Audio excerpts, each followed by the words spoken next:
로마서 12장 1절부터 그러므로 형제들아 내가 하나님의 모든 자비하심으로 너희를 권하노니 너희 몸을 하나님이 기뻐하시는 거룩한 산 제물로 드리라. 이는 너희가 드릴 영적 예배니라. 너희는 이 세대를 본받지 말고 오직 마음을 새롭게 함으로 변화를 받아 하나님의 선하시고 기뻐하시고 온전하신 뜻이 무엇인지 분별하도록 하라. 내게 주신 은혜로 말미암아 너희 각 사람에게 말하노니 마땅히 생각할 그 이상의 생각을 품지 말고 오직 하나님께서 각 사람에게 나누어 주신 믿음의 분량대로 지혜롭게 생각하라. 우리가 한 몸에 많은 지체를 가졌으나 모든 지체가 같은 기능을 가진 것이 아니니 이와 같이 우리 많은 사람이 그리스도 안에서 한 몸이 되어 서로 지체가 되었느니라. 자, 그러면 먼저 우리 친구들이 잘 아는 쪽으로 해가지고 먼저 한번 이야기를 열어나갈까 합니다. 우리 사도신경을 매주 우리 예배를 드릴 때마다 사도신경을 하고 있어요. 자, 제일 먼저 구절이 뭐죠? 네. 전능하사 천지를 만드신 하나님 아버지를 이거를 내가 믿사오니 그래요. 내가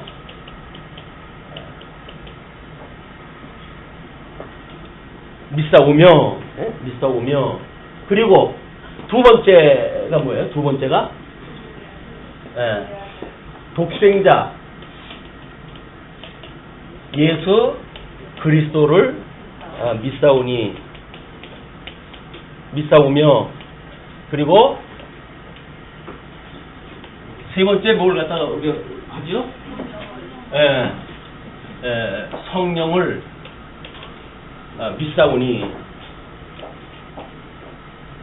자, 그러면 우리 이것이 이제 이야기한 삼위 하나님에 대한 이야기예요. 우리 삼위 하나님에 대하여 전능하사 천지를 만드신 하나님 아버지를 내가 믿사오고 독생자 예수 그리스도를 믿사오며 성령을 내가 믿사오니 이렇게 이야기를 하거든요. 그런데 독생자 예수 그리스도를 믿사오니 라고 하면서는 구체적인 내용이 소개가 되어져요. 자, 뭐라고 그러죠? 두 번째 우리가 독생자 예수 그리스도를 믿사오니 이는 이 독생자 예수 그리스도는 뭐라 그래요? 독생자 예수 그리스도를 믿사오니 이는 동정녀 마리아에게 나시고 그 다음에 본디오 빌라도에게 고난을 받으사 그 다음에 십자가에 못 박아 죽으시고 사흘 만에 부활하사 이것이 우리 예수 그리스도의 지상사역이라고 그렇게 이야기를 했어요. 우리 이제 이 땅에 오셔가지고 하시는 일이 동정녀 마리아에게 나시고 본디오 빌라도에게 고난을 받으시고 십자가에 못 박아 죽으시고 그 다음에 사흘 만에 사망 권세를 이기시고 부활하사 그리고 그 위에 이 부활하고 하늘에 오르사 이렇게 이야기를 했어요. 하늘에 오르사 이 우리가 하늘에 오르사라고 하는 걸 승천이라고 얘기해요. 승천. 하늘에 오르사 하나님 보좌 우편에 앉아 계시다가 저리로부터 여기 지금 여기는 우리가 천상사역이라고 이렇게 한다. 천상사역. 예, 우리 하나님께서 예수 그리스도께서 승천해가지고 그러니까 하늘에서 저리로부터 무엇을 오러 심판을 하러 어떻게 오신다고요? 오시리라. 이것이 예수님이 이 땅에서 하시는 일 승천하셔가지고 하늘에서 하는 일이에요. 근데 성령을 믿사오니 그래서 이 성령의 사역을 보니까 우리 뭐라 그래요? 성령을 믿사오니 성령을 믿는 그런 거 일이 뭐야? 공교회와 그 다음에 성도 서로 교통함과 그 다음에 죄를 용서받는 것과 사제, 이 죄를 용서받는 것과 예, 다시 부활하신 것, 이 부활하게 한 것과 또 심판으로부터 영생을 얻게, 이 영생을 얻게 하시는 이 일을 우리가 믿는다고 신앙 고백을 하는 거야.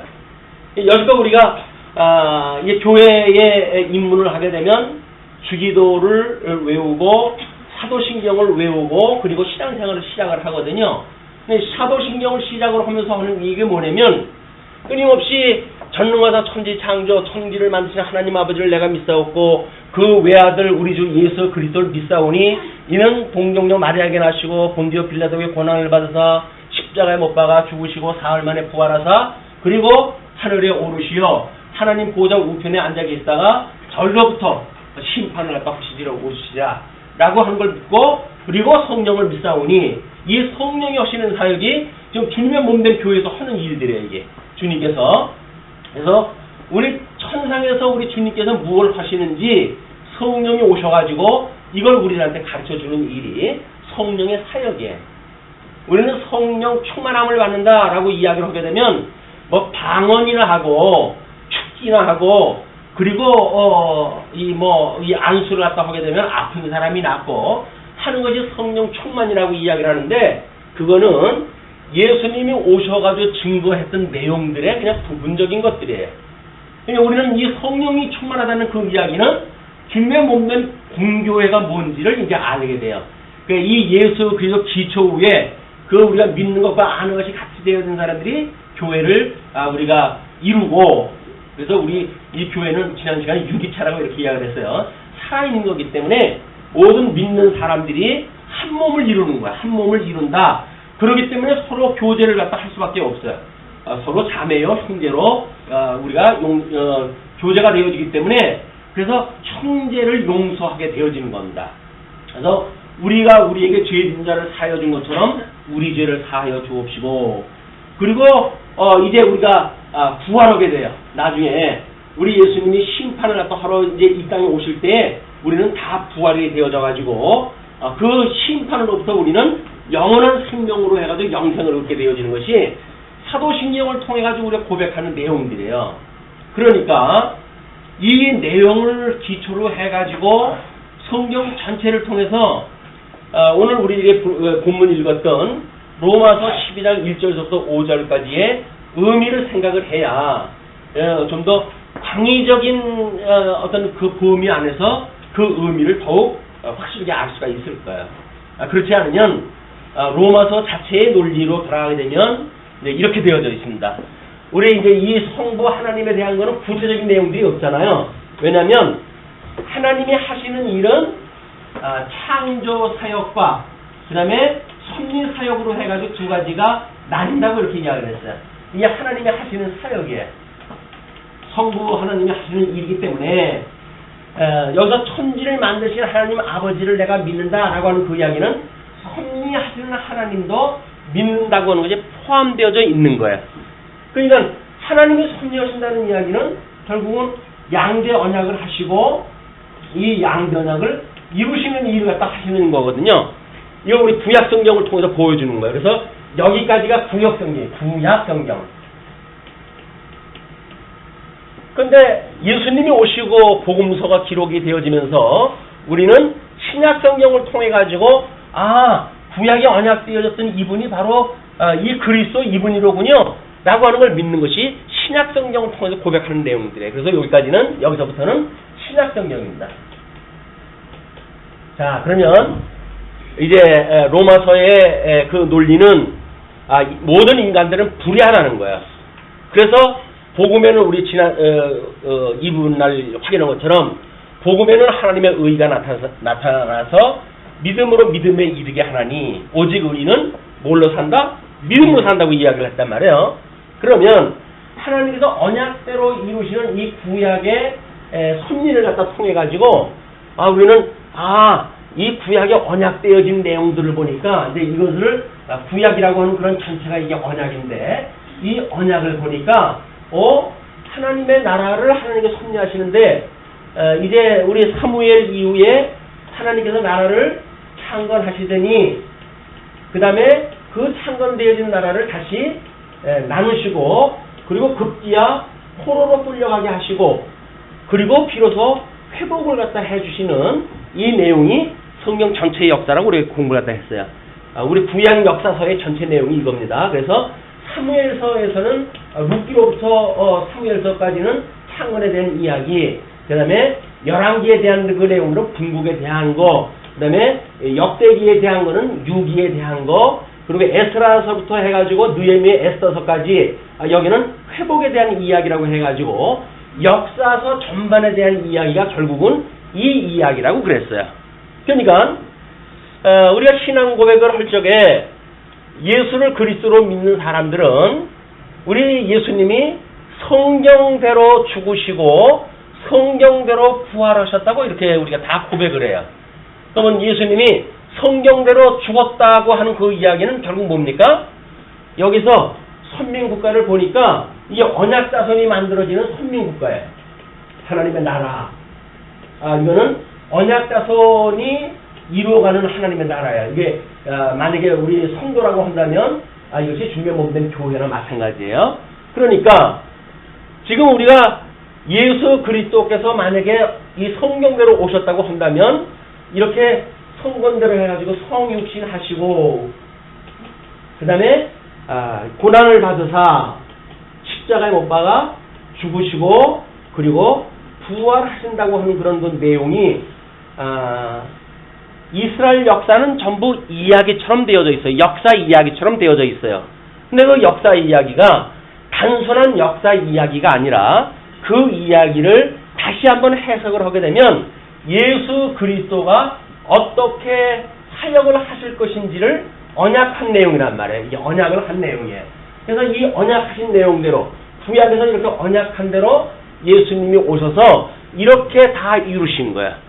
그래서 우리는 구약의 그 언약이 그냥 신약성경으로 이렇게 동떨어져 있는 것이 아니라 비록 이스라엘이라고 하는 국가의 어떤 역사 이야기처럼 우리가 이걸 보지만 그걸 자세히 들여다보니까 역사 이야기 안에 숨어져 있는 의미, 그 의미가 바로 메시아, 기름 부음 받은 자가 어떻게 장차 오셔서 하나님의 이 의를 이루실 것인가 라고 하는 걸 소개한 거란 말이에요. 자, 우리는 하나님께서 이 아담에게 이제 복을 주셨어요. 아담에게 복과 나라를 언약을 갖다 하셨는데 에덴 동산에서 선과 악을 알게 하는 과일나무 열매를 따먹지 말라고 했는데 우리 아담 할아버지는 유감스럽게도 선과 악을 알게 하는 과일나무 열매를 따먹고 이거로부터 이걸 모두 잃어버렸어요. 그걸 우리가 상실했다 이렇게 이야기를 합니다. 하나님이 주셨던 복도 잃어버리고 나라도 잃어버리고 그래가지고 마귀의 종로로 타고 있는 이 마귀의 종로로 타고 있는 가운데 우리가 살아가게 되어졌다. 이거를 사망 권세 아래 살았다 이렇게 합니다. 사망 권세 아래. 그래서 이걸 다 죽은 거예요. 그래서 예수님을 믿지 않는 사람들은 실상은 이게 다 살아가지고 움직이는 것 같지만 그 영적으로 보게 되면 그 사람들은 어떻게 되어진 거예요? 죽어 있는 거예요. 영적으로 죽어져 있기 때문에 이거를 우리가 신앙 고백을 할 적에 여기서 영생을 믿는다고 하는 그런 영생을 여기서 말할 수가 없어요. 이건 다 죽어져 있는 거야. 그래서 짐승과 다를 바가 없이 흙으로만 만들어진 그런 인간이기 때문에 아담 이후의 모든 사람들은 죽어져 있는 상태다. 그래서 다윗의 고백에 의할 것 같으면 내가 우리 어머니의 모태로부터 이 잉태가 되어졌는데 죄 중에 잉태되어졌다 이렇게 고백을 해요. 그리고 죄 중에 출생이 되어졌다. 로마서에서는 이걸 가지고 뭐라 그러면 이렇게 여기까지 이야기를 하나님께서 이런 그 구약의 역사 섭리를 통해 가지고 하신 내용을 통해 증거한 내용이 뭐냐면 우리에게 의인은 없나니 하나도 없다 이렇게 이야기를 해요. 이 우리 피조되어진 인간들은 의인이 없어요. 그러니까 예수 그리스도 우리의 아담으로 언약하셨던 이 잃어버렸던 하나님의 복과 나라를 둘째 아담이신 예수 그리스도를 통해 가지고 하나님께서 이걸 이루시겠다는 거예요. 그것이 이 구약의 언약대로 이루시는 하나님의 섭리입니다. 자, 이렇게 됐을 때 우리 인간은 모든 사람들이 불의하다고 이렇게 이야기를 했어요. 그 불의하다라고 하는 걸 우리 성경의 내용을 통해 가지고 뭐 전부 확인할 때 했으면 좋겠지만 시간이 없으니까 주보의 뒷면에 제가 그림을 하나 소개해 드렸어요. 그 타락인과 중생인의 인격작용 비교표라고 하는 그런 그 그림을 소개해 드렸는데 하나님께서 우리 죽어져 있는 이런 그 사람을 표현하기를 로마서 기자는 뭐라고 그러냐면 우리를 더러움에 내어버려 두었다 이렇게 이야기를 합니다. 어두움, 이 사망 권세는 어두움 권세인데 이 어두움에 우리를 내어버려 두었다 그 이야기예요. 아담을 에덴 동산에서 이걸 누리지 못하도록 여기다 우리를 버려버린 거야. 이것이 지금 그 어두움에 우리를 내어버려 두사. 그래서 우리들이 가지고 있는 모든 생각들, 이 불의한 사람들이 가지고 있는 생각들은 전부 우준하게 되어져 있어요. 우준하다고 하는 그 이야기는 쉬운 표현으로 해가지고 바보가 돼버렸다 그 이야기예요.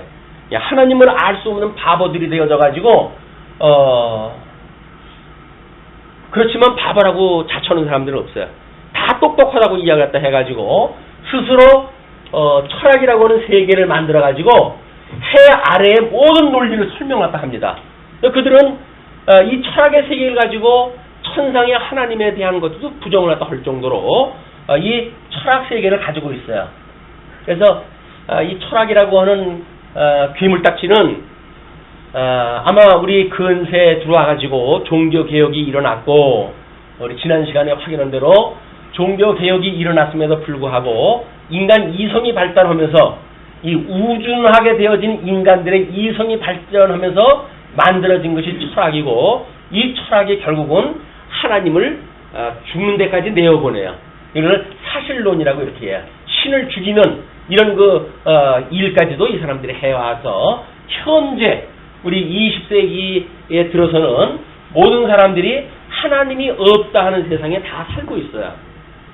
하나님이 없다고 하는 것이 가장 철학적으로 이 석학들이 연구해낸 그런 그 일이지만 실상은 어떤 거로부터 시작되어진 거라고요? 우준한 거로부터 시작되어진 거란 말이에요. 불의한 인간들이 가지고 있는 우준한 생각으로부터 철학을 만들어가지고 결국 하나님을 없다고. 왜냐면 이 사람들도 다 머리가 있는 사람들 아니에요? 근데 기독교에서 이야기하는 거 보니까 모두가 죄인이라는 거예요. 이 죄인이라고 한다면 세상을 살아가는데 그것 때문에 불편한 거 없잖아요. 그래서 어저께 이야기했던 우리가 면벌부에 대한 그런 이야기도 죄 문제 때문에 사실은 만들어지는 일들입니다. 여기서 이 철학자들이 아니 그러면 하나님만 죽여버리게 되면 그러면 우리가 죄인이 될 이유가 없잖아. 왜? 하나님이 모든 기준이 되어져가지고 우리를 죄인이라고 이야기를 하니까 하나님을 그럼 제거시켜버리자. 그래가지고 하나님을 없애버렸어요. 우리는 가끔가다 망나니 같은 그 아들들이 아버지가 유산 안 물려준다고 해가지고 그 아버지를 죽이는 사건들이 가끔 일어나잖아요. 아버지만 없으면 그 돈이 자기 거가 된다고 믿어져요. 근데 세상 법정에서 그걸 내버려 두질 않습니다. 그대로 잡아다가 재산도 못 갖고 그리고 감옥소에 들어가게 되잖아요. 그러니까 이 사람들은 결국 나중에 하나님에 의해 가지고 다른 사람들 영생을 갖다 얻을 때 영보를 받을 수밖에 없도록 하나님께서 섭리를 갖다 해가시는 부류들이에요. 이런 우준한 그 부류들이다. 그 다음에 그런 그 지성은 그렇지만 우리의 심성 부분을 보게 되면 우리를 상실한 마음, 이 하나님의 복을 깨닫고 하나님과 동행하고 그 동행했을 때 기쁨을 누리고 평안함을 누리고 이렇게 살던 이런 상태의 마음을 우리를 뺏어버렸어요. 그래서 상실한 마음대로 우리를 내어버려 두었다 이렇게 이야기해. 우리들의 이 심리 상태는 우리들로 하여금 상실한 마음 이걸 둬가지고 상실한 마음이 왠지 허전해요. 그래서 가을만 되면 남자들이 옆구리가 실이 되는 쓸데없는 얘기들을 갖다 하는데 이제 신랑 대신 예수님이 없어가지고 나타나는 이 현상들이에요. 사람들이 좀 허전해요. 짝꿍이 없으면 허전하게 느껴져요. 그런데 예수님을 믿는 사람들은 이분이 우리의 신랑 되시는 분 아니에요. 그냥 이분하고 함께 있는 한 우리는 외로움을 느낄 수가 없는 거예요.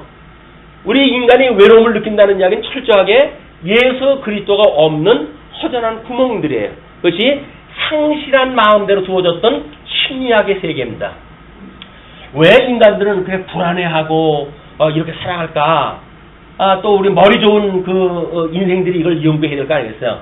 심리학을 연구해 보니까 이거는 나름대로 이래서 이렇고 이러니까 이렇다라고 해가지고 원인을 밝히는데 그 원인이 그렇게 나타나질 않아요. 그런 그 심정적으로 해갔을 때 어떤 심리학자들이 연구하는 과정 논리예요. 과정 논리를 따라가지고 심리학에 의해서 이렇게 하면은 우리가 외로움을 달랠 수가 있고 이렇게 하면 불행을 우리가 이길 수가 있고 이렇게 이야기를 하는데 그거는 전부 과정적인 이야기들이에요.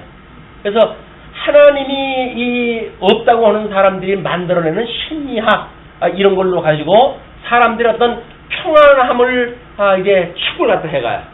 나름대로 우리 성탄절이 되게 되면 교회에서 메시지가 선포되어져요. 근데 뭐라고 선포가 되죠? 인류에게는 평화 이렇게 이야기가 나와요. 근데 성경에서 인류에게 평화라고 이야기를 했습니까? 전 인류가 아니에요. 제한적이에요. 누구라고요? 기뻐하심을 입은 자에 한한 거예요. 그러니까 예수님도 믿지 않고 인류의 평화를 선포해야 될 교회가 왜 우리들한테 밥거리 안 주느냐 이렇게 이야기하는 얘기는 옳은 얘기가 아닌 거예요. 그거는 구제 사업은 나라에서 하는 거고 주님의 몸된 교회에서는 이 근본적인 문제가 해결이 되어져야 사람이 떡으로만 사는 게 아니로구나. 그래야 이 하나님의 말씀이신 예수 그리스도로 우리가 살아갈 수가 있는 거로구나. 이걸 깨달을 수가 있기 때문에 주님의 몸된 교회에서 다른 사람들한테 어떤 구제 활동을 한다면 철저하게 복음을 증거하는 일이에요. 여러분 예수님을 믿으십시오. 예수님을 믿으면 여러분들의 이 허전한 심리가 해결이 되어집니다. 여러분들이 이렇게 평안을 잃어버리고 불안하게 살아가는 이 세상에서 예수 그리스도를 만나게 되면 평강의 왕으로부터 여러분들은 진정한 평화를 누릴 수가 있습니다. 그 복음을 증거해야 된단 말이에요. 근데 세상에선 교회에다 손짓을 갖다 해요. 야, 성탄전날 너희들 평화를 좀 우리한테 선포해야 될 거 아니냐? 그러면 소외된 사람들을 찾아와가지고 먹거리도 좀 주고 그리고 억울한 사람들을 위해가지고 너희들이 대신 좀 싸우도 주고 이렇게 해야 되지 않느냐? 라고 이야기를 하는데 주님의 몸된 교회는 그런 거 한 거 아닙니다. 주님의 몸된 교회는 복음을 증거하는 거예요. 그들이 복음을 깨닫게 되어지게 되면 어떠한 환경에서도 심령의 평강을 누릴 수가 있어요. 근데 그 사람들은 그렇다고 하더라도 과연 우리도 심령의 평안을 누리고 살아가나요? 예수를 믿는다고 하는 우리들이 심령의 평안을 누리고 삽니까? 어떤 사업이 안 될까봐 전전긍긍합니까? 아니면 건강 문제 때문에 전전긍긍하시나요? 그 이야기는 이 사단으로부터 우리가 함몰되어져 있기 때문에 나타나는 현상이란 말이에요. 우리가 하나님 앞에 이런 심리학적으로 어떤 불안함을 느끼는 것, 이거는 복음이 없기 때문에 나타나는 현상이다. 자, 다음에 또 우리 이제 그 감성 문제를 보게 되면 그건 뭐라고 어떤 데다 우리를 버려두었다 그러죠? 부끄러운 욕심에 우리를 내어버렸다 그래요. 부끄러움. 우리를 이 부끄러움 속에다가 이제 우리를 갖다 두었어요. 근데 하나님께서는 우리를 부끄러움에 내어버려 두었는데 타락되어진 인간들은 자기네들의 어떤 아름다움을 이야기하면 살아야 될까지 하잖아요. 그러니까 사랑도 이야기했다 해야 되겠어요. 사랑이 제일 좋은 우리들의 어떤 그 덕목이니까. 그런데 이 사랑이라고 하는 그런 그 문제 때문에 이 부끄러운 욕심 정욕대로 내어버렸는데 사람들은 이걸 가지고 예술을 만들어가기 시작을 합니다. 그래서 이 예술의 모든 문화는 부끄러움에 우리 내어버려 둔 사람들이 만들어내는 자기를 면피하는 또 하나의 학문 세계예요. 그래서 예술을 말하고 시를 말하고 이렇게 하면서 그들은 자기네들이 아주 아름답다고 해가지고 미학의 세계를 갖다가 이야기를 하는 거야.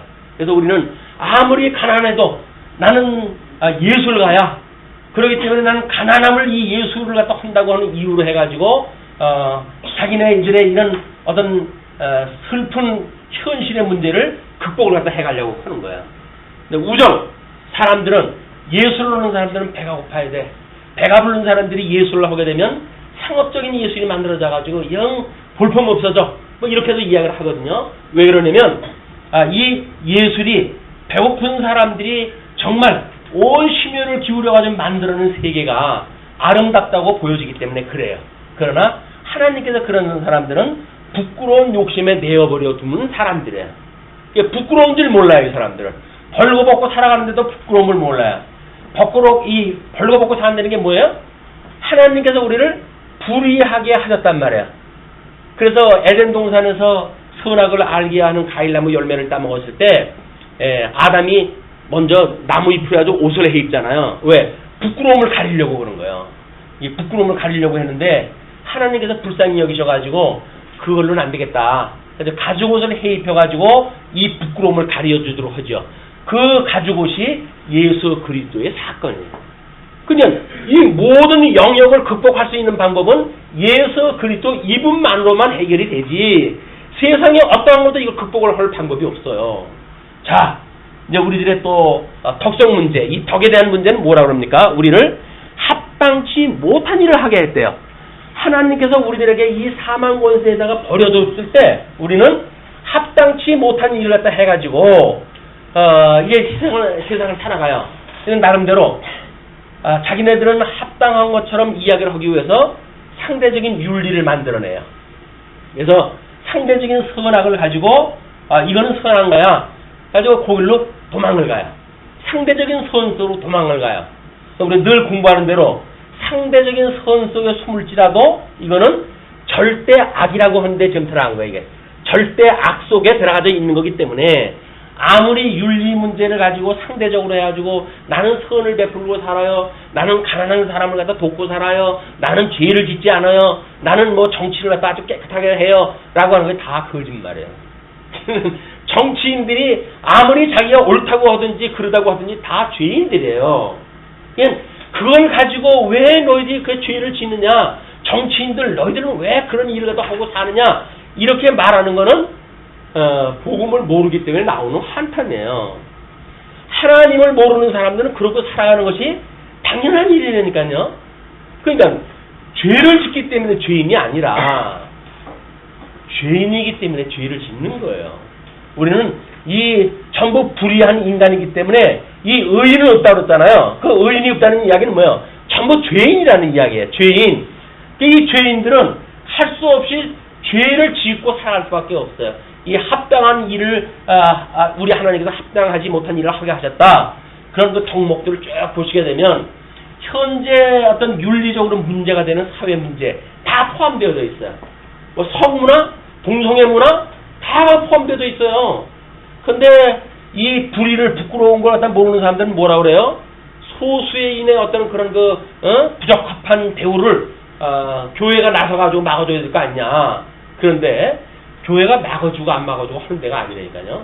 그게 죄라는 이야기예요. 근데 그러면 어떻게 해결했다 합니까? 예수님을 믿어야 된다니까요. 모든 죄인들은 예수님을 믿어요. 그래야 이 예수님으로 말미암아서 불의한 이런 그 사람들이 비로소 예수 그리스도로 말미암아서 칭의인이 되어지는 거예요. 뭐라 그럽니까? 복음에는 이제 우리 예수 그리스도에 대한 이야기예요. 성경의 전체 이야기가 복음인데 그 복음은 예수님에 대한 이야기예요. 그래서 그 복음에는 하나님의 의가 나타났어요.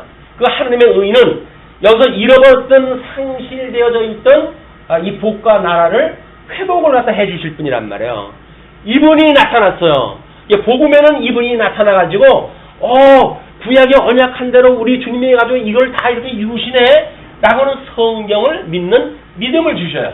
그래서 이 칭의인들은 이렇게 하나님께 주시는 성경을 가지고 이 성령께서 우리 깨달음을 주신다고 그러지 않았어요? 성령께서 이렇게 주님의 몸된 교회가 어떠한지 성경을 통해서 전부 확인했다 하니까 하나님께서 이렇게 언약한 대로 만사를 이루어 가시네. 그 중에 특별히 죄 중에 있던 우리들 얼마를 불러내가지고 우리 예수님이 우리를 구원을 갖다 해주셨네 라고 믿는 사람들, 그분들이 교회의 생활을 하는 거예요. 교회가 예수님을 믿지 않는 사람들이 교회에 들어오게 되면 세상이나 교회는 다르게 뭐가 있어요? 똑같이 세상 논리가 여기 작동될 거 아니겠어요? 힘의 논리가 작동이 되어진단 말이야. 요즘 회항 비행기 사건 때문에 아주 문제가 심각한데 왜 그런 일이 작동이 되어질까요? 재벌 3세가 되어가지고 뼛속 깊이 그 사람은 엘리트 의식을 가지고 있는 사람이에요. 다른 사람들은 자기 발밑에 때만큼도 여겨지지 않는 사람들이에요. 그 사람들이 만약에 교회 들어와 봐요. 그러면 그냥 나이 먹은 사람이 뭐가 없지. 와가지고 무릎 꿇어 당장 그럴 텐데 그럼 어떻게 해요? 교회는 그런 사람이 들어올 수 없는 곳이란 말이야. 여기는 예수 그리스도로 말미암아가지고 죽은 사람들만 들어오는데요. 아, 나는 주님 때문에 죽었어요. 이제 예수님이 죽으실 때 나는 함께 죽었어요. 그래서 예수님과 함께 죽었다고 하는 이 함께라고 하는 이걸 믿는 사람들은 왜 믿음이라고 이야기를 하는 겁니다. 아, 나는 예수님이 죽으실 때 함께 죽었어요. 함께 죽었다는 이야기 뭐예요? 예수님이 왜 죽었어요? 우리는 이 죄 때문에 죽으신 거 아니에요. 이 죄 때문에 죽으셨으니까 예수님과 함께 죽었다고 한다면 우리도 죄 중에서 죽어버린 거예요. 이제는 죄가 우리들한테 너 왜 그런 죄를 졌어? 정죄할 이유가 없어요. 왜? 난 그 안에 죽어버렸거든요. 그걸 어떻게 살았나요? 예수님이 부활하실 때, 부활하실 때 함께 부활했어요. 그러면 내가 살아있는 거는 지금 부활체인가? 이렇게 생각을 하겠지만 부활체가 아니라 뭐예요? 우리가 예수 그리스도 안에, 우리 함께 산다고 하는 그 이야기는 예수 그리스도가 내 안에서 사는 거예요. 그것이 성령이 충만하게 우리들에게 임재를 해가지고 우리의 육신이 예수님 믿기 전이나 믿기 후나 크게 달라진 거 없어요. 인간들은 급하게 안 변합니다. 그래서 부부싸움 시작되어진 그런 원인이 죽을 때까지 가는 것이 왜 그러냐 하면 인간이 안 바뀌어요. 그런데 예수 그리스도와 함께 죽고 예수 그리스도와 함께 부활했다고 하는 걸 믿게 되어지는 사람들한테는 변화가 되어지는 것이 아니라 은혜가 우리를 붙들어 주셔요. 그래가지고 이 죽어져 있는 사망 권세에서 하던 일들을 진절치게 해요. 난 싫어. 이런 일은 싫어. 이렇게 진절을 치게 해요. 왜? 와서 죽었으니까. 죽은 줄 아니까. 그런데 부활되어져 가지고 우리 예수님께서 새 계명을 주셨어요. 그 새 계명을 우리가 깨닫게 되어지게 되면 예수님이 이루었던 이 사랑을 우리도 모르게 사랑을 하면서 살아가게 되어지는 거예요. 그래서 조통하고 사죄를 갖다 해가면서 살아가게 되어지는 거예요.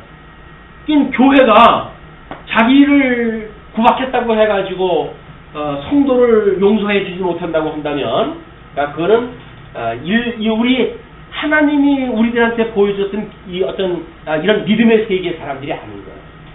그래서 심지어 우리는 우리들에게 후욕을 한 사람이 있을지라도 축복을 했다 해줘요. 예, 우리 돌을 들여가지고 때려 죽이려고 그러는데 우리가 하나님 앞에 기도를 왔대요. 하나님, 저들이 죽어져 있기 때문에 지금 무슨 일을 하는지 모릅니다. 저들의 죄들을 용서해 주세요.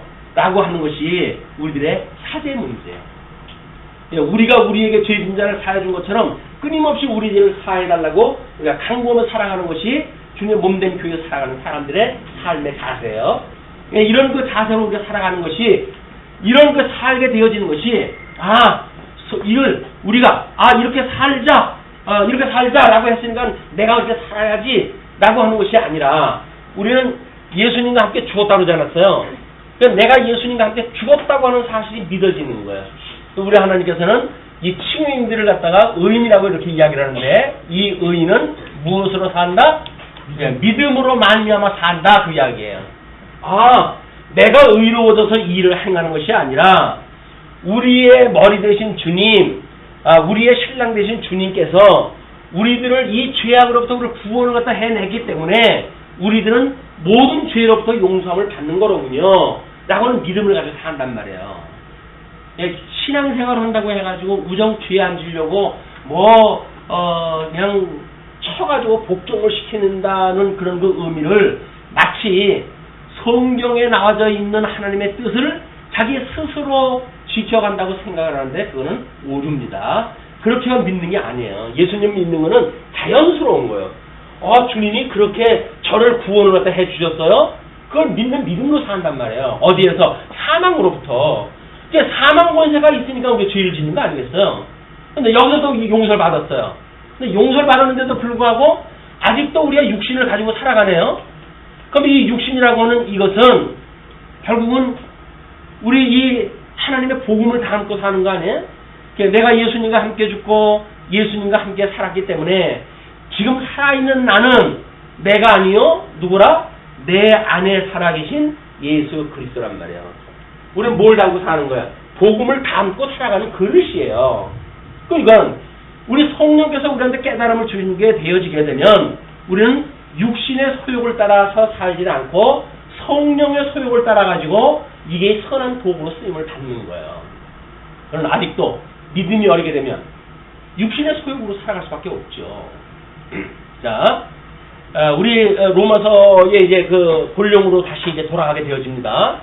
로마서에서 우리 지난 이제 저녁에 공부한 거는 복음에는 하나님의 의가 나타나서 믿음으로 믿음에 이르게 하나니 오직 의인은 믿음으로 말미암아 산다고 이렇게 이야기를 했어요.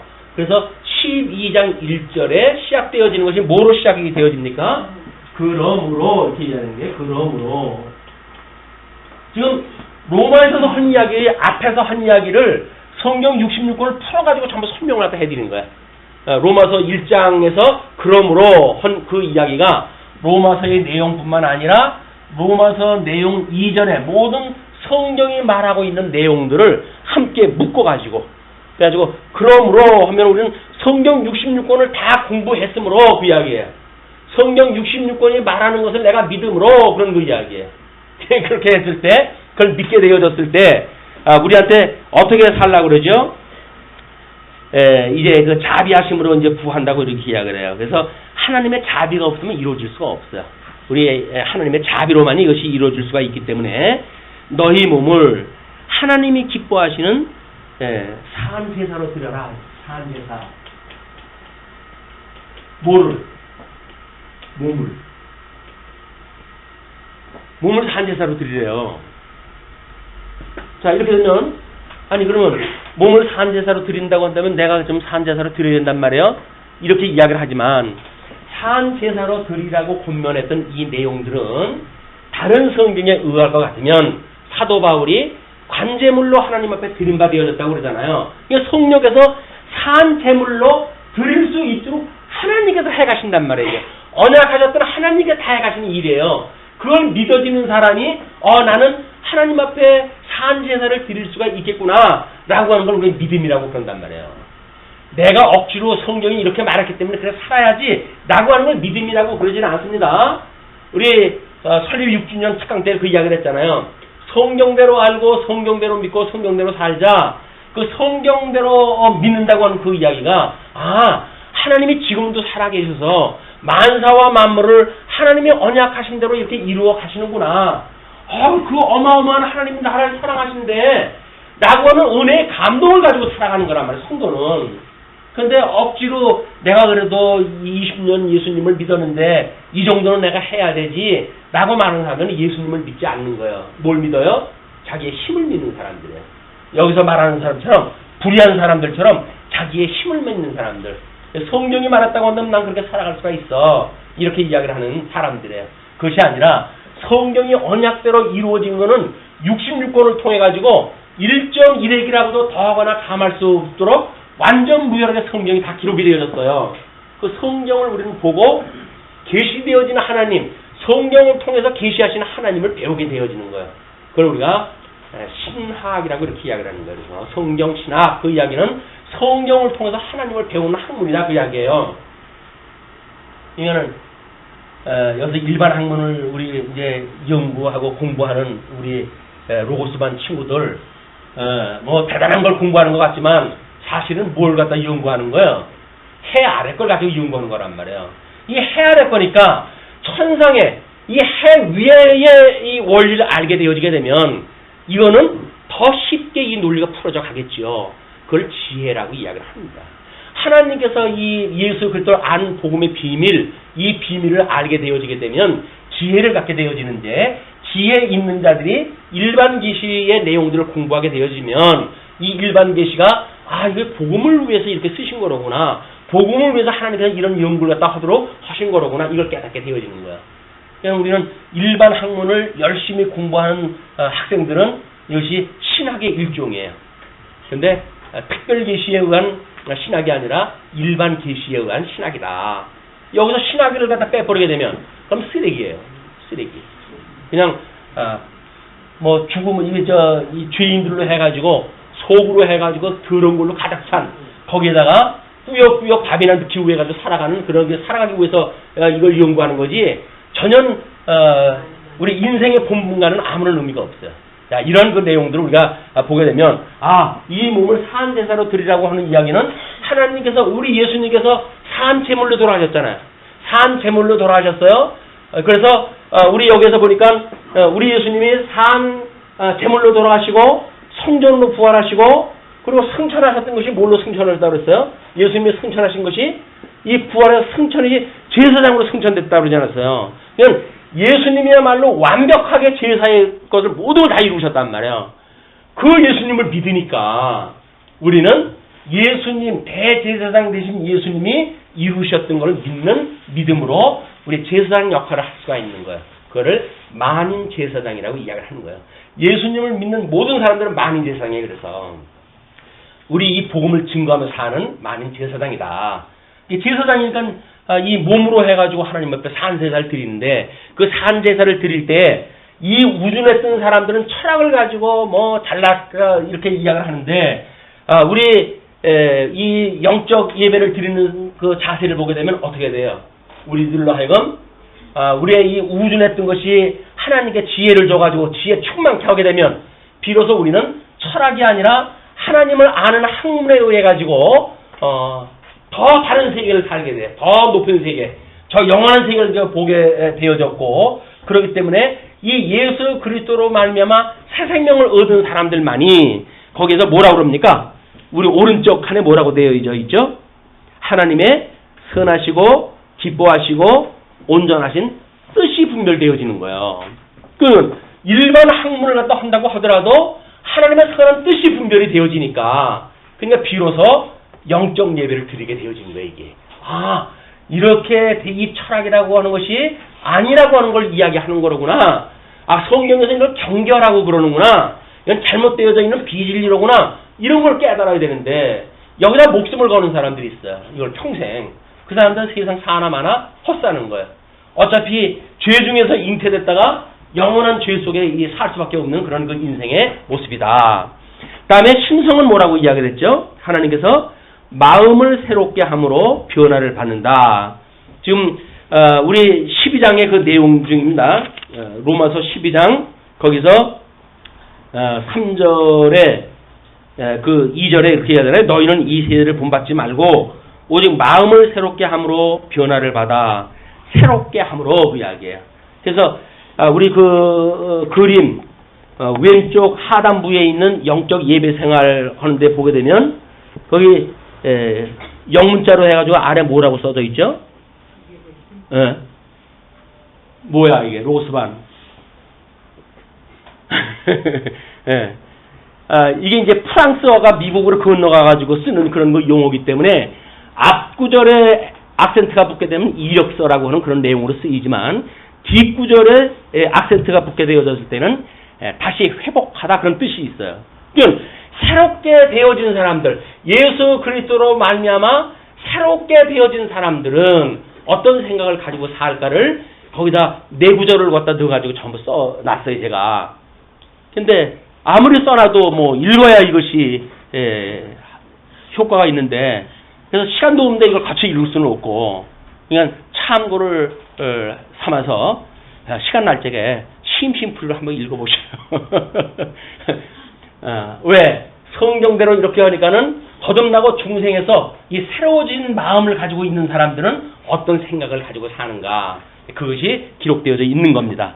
그리고 우리 그 덕성 문제를 갖다 보니까 뭐라 그래요? 받은 은사에 의한 견인에 이르는 전인적인 증인의 삶이다. 모든 성도라고 하면 우리들의 이 몸은 증인으로서 살아가기에 필요한 몸으로 살아가는 거예요. 이 세상을. 여기서 세상 사람들 뭘 따르지 말라고 그래요? 세상처럼 살지 말고 그 이야기예요. 세상 사망권세 아래 있는 사람들 흉내내지 말고 너희들은 다른 모습으로 살아라 그 이야기예요. 그게 뭐예요? 증인으로 살아라 그 이야기예요. 하나님을 영화롭게 하고 하나님 이름만 들으면 마음이 설레고 예수 그리스도만 생각하게 되면 마음이 부여로워져서 뭐 외롭거나 불안하거나 이런 생각이 전혀 없고 예수님만 생각하게 되면 흡족하게 되어지는 이런 복음으로 해가지고 충만한 이런 성탄절이 되어졌으면 좋겠습니다. 그래서 이 믿음으로 더욱 이 굳은 믿음으로 해가지고 우리 하나님께서 그걸 이루어 가셔요. 어저께 잠시 이야기를 했지만 우리 로고스 말씀 운동이 뭐라고 그랬어요? 로고스 뭐예요? 그 영자로 되어져 있는 게 뭐예요? 에네르기아라고 하는 것이 로고스 무브먼트라고 하는 개념하고는 다르단 말이에요. 이 말씀 운동했을 때 그 운동이 보통 사회적인 어떤 그 인간들이 해가는 걸 운동이라고 그러잖아요. 그래서 여기서 말하는 운동은 하나님이 언약했던 것이 우리 각자를 통해서 드러나는 거예요. 드러나는 것. 하나님의 의의 영광이 우리들 각자의 믿음의 분량만큼 드러났다. 우리 교회학교 친구들한테 그러거든요. 여러분들은 각자가 보석입니다. 이렇게 이야기했다 했어요. 근데 보석이 쭈그러기 반통이가 되어져가지고 걱정이지만 여러분들은 다 보석이야. 하나님께서 하나님의 의를 이렇게 덧입혀가는 아름다운 보석들이다. 보석. 인정해? 나는 보석이에요? 보석 커뮤니티지. 나는 보석이에요. 예수님을 믿는다고 하는 게 보석이야. 그냥 원석이 돼가지고 아직은 갈고 닦는 그런 모습은 보이지 않지만 자꾸 하나님 말씀을 공부하다 보게 되면 아름다운 보석으로 해가지고 영롱한 하나님의 의의 영광이 드러나는 주님의 사람들로 성장될 걸 믿습니다. 우리 교회학교 친구들 자기가 보석이라고 하는 걸 잊어버리면 안 돼요. 여러분들은 누가 뭐라고 하더라도 가장 아름다운 보석이야. 왜? 우리 예수님을 상징하는 성막을 질 때 뭘로 해요? 청실, 홍실, 자색질을 우리 백실 가는 이저 꼬운 배실로 해가지고 엮어가지고 전부 짜잖아요. 이렇게 영롱하게 만든단 말이에요. 또 조각목에는 뭘로 입혀요? 금으로 해가지고 전부 입히잖아요. 여러분들은 그런 보석과 같은 예수 그리스도가 그 보석인데 예수님하고 한 몸이니까 여러분들이 보석인 거야. 연세 높으신 어르신들도 보석입니다. 백발이 그래서 하나님께 주신 면류관이에요. 세상 사람들이 백발 가지고 우습게 여기고 그러니까는 교회 와서도 이렇게 기죽고 그러면 안 됩니다. 이건 하나님께 주셨던 면류관이에요. 내가 이렇게 언약대로 이루어가는 걸 깨닫고 지금까지 살아왔구나. 그 영광이 지금 드러나는 거예요. 얼마나 아름다워요, 그 백발이. 괜히 염색하고 그러지 마세요. 백발 그대로 해가지고 하나님께 드러나는 영광 드러나시면 좋아요. 또 염색을 갖다 하더라도 그 염색은 하나님의 영광을 우리 나만 알고 싶어가지고 염색으로 또 하는 방법도 있겠지만 우리 증인이니까 하나님께서 여기까지 인도하셨다라고 믿으시고 막 이렇게 믿음으로 살아가는 새로운 한 해 2015년을 기대합니다. 우리 말씀운동 성원교회가 더욱 성장해서 이런 좋은 하나님의 은혜를 입고 아름다운 보석으로 더욱 아름답게 빛나는 이런 그 새해가 될 걸로 믿고 말씀 드리겠습니다. 기도하시죠.